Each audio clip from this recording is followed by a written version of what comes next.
Hi,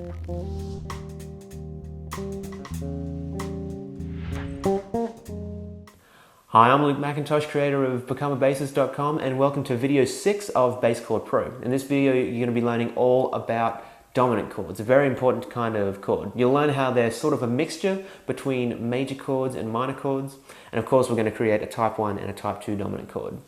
Then you'll start learning how to combine type 1 and type 2 chords to make your job easy and make things sound super smooth. So let's get started. Dominant chords are really pretty interesting. In a way, they're a sort of mixture of major and minor. If you've ever played a 12-bar blues, you were probably playing over a dominant chord, even if you may not have realized it. Now remember when we built our major 7th chord? It had a major 3rd and a major 7th. Yep. And when we built our minor 7th chord, we had a minor 3rd and a minor 7th. Well, when it comes to creating dominant chords, we use a major 3rd and a minor 7th. Pretty cool, right? So if we're playing our type 1 dominant 7th chord, we're playing the 3rd from our major chord, but the 7th from our minor chord. And that creates this interval right here. Now every dominant chord has this interval in it, between the 3rd and the 7th. It's called a tritone. It's a very tense interval, and it needs resolution. It needs to be resolved. In most cases, it'll be resolved if this is your dominant chord.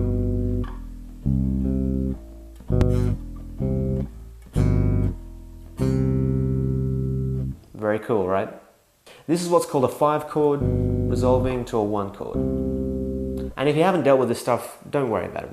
Everything will be explained in the very next video. That's when we start really getting into this kind of stuff. Right now, the most important thing is to know that we have our root, a minor 7th, and a major 3rd.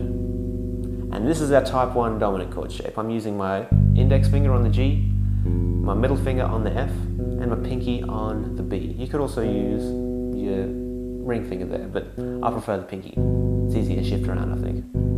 So this is our default type 1 dominant 7th chord. Now for our type 2 dominant chord.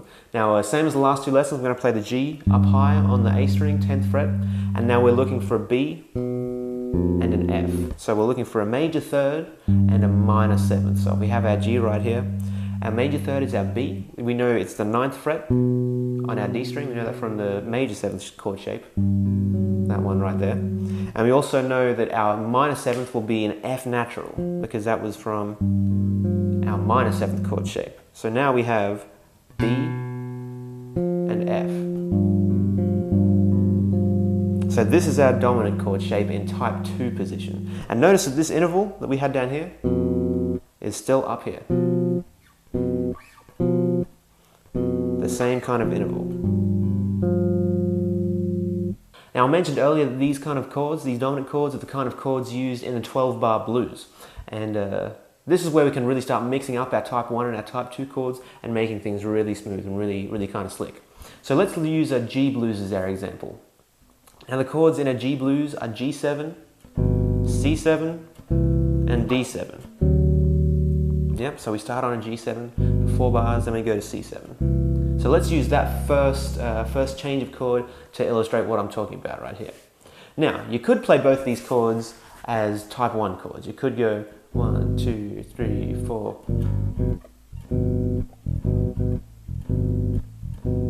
And then change to the C7 chord. But that's a fairly big jump from here to here. And if you're doing anything at any sort of tempo, big jumps are going to be harder and harder to play. So what do? Instead of playing this chord as a type 1, we can play it as a type 2. And remember, all we have to do to find a type 2 chord is find the root on the A string and then play the shape. So this is our shape. We just need to make it, this is a G7 chord. All we need to do is make it a C7 chord. So we need to find a C on our A string. It's the 3rd fret. C. 3rd fret on our A string, and all we do is plug in that shape. It's literally just plug and play. So this is our type 2 C7 chord shape. Now let's have a look at this transition. Originally we had this going to this, which does work, but you can make it a lot smoother. Now listen to this. No position shift, no jumping around or anything, and it sounds.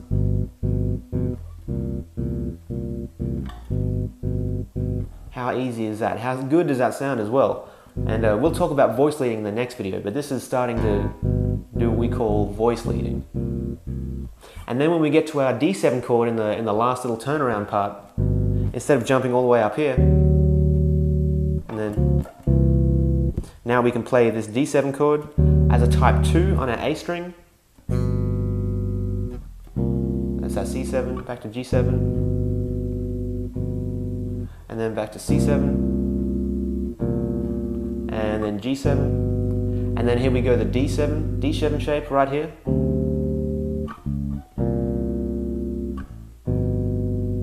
How good does that sound? And you're only ever shifting, this is your biggest shift, from here to here. A lot different from here to here. Kind of have to be watching that one all the time. This one, don't need to worry about it at all. You can make it automatic.